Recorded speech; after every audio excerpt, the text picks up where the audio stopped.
रामकृष्ण हरी मंडळी. पाऊले चालती पंढरीची वाट, दुखी संसाराची सोडून या गाठ. आता पंढरीला वारकऱ्यांची वारी जाते. म्हणतात ना, नाम संग कीर्तन साधन पै सोपे, जळतील पापे जन्मांतराचे. पंढरीला जाणारे जे वारकरी आहे एकदम निर्मळ आणि स्वज्वळ आणि मनामध्ये विठ्ठलाचा भाव घेऊन पायी जात आहेत. त्यांच्याबरोबर काही महंत, काही नेते मंडळी असेल, पुढारी असेल, त्या विठ्ठलाच्या भक्तीसाठी त्याच्या दर्शनासाठी जात आहे. परंतु संत तुकाराम महाराजांनी काय सांगितलेलं आहे की नाम संग कीर्तन साधन पै सोपे, जळतील पापे जन्मांतराचे.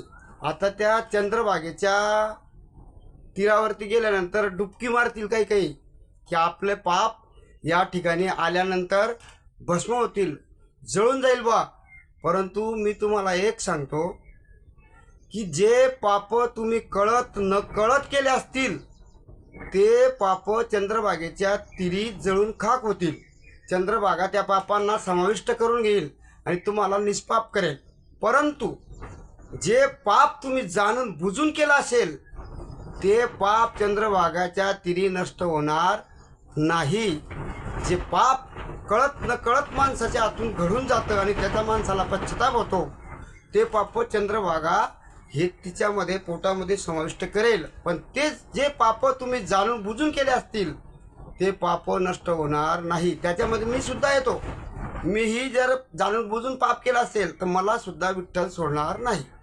काही काही लोक, जे काही गडगंज संपत्तीचे लोक आहे, त्यांनी भरपूर पाप केले असतील, कोणाच्या मुंडक्या मोडल्या असतील, कोणाचे वावर गडप केले असतील, बरेचसे काही पाप केले असतील.